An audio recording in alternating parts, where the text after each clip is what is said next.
தேவனுடைய ராஜ்யத்தின் நீதியையே தேடு, பரலோக ராஜ்யத்தில் பிரவேசிக்கவே நாடு.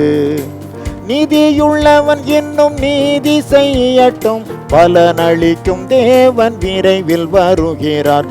பின்மாற்றம் தவிர்ப்போம், பண ஆசை வெறுப்போம், அசுத்த வாழ்வினை களைந்தெறிவோம்.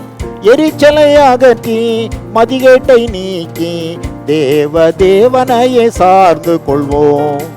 கிருபையினாலே விசுவாசம் கொண்டு நீதிமான்களாய் மாற்றப்பட்டோம். நற்செயலாலே தேவ நீதியை பூரணமாக்கிட செயல்படுவோம். நீதியுள்ளவன் இன்னும் நீதி செய்யட்டும், பலனளிக்கும் தேவன் விரைவில் வருகிறார். தேவனுடைய ராஜ்யத்தின் நீதியையே தேடு.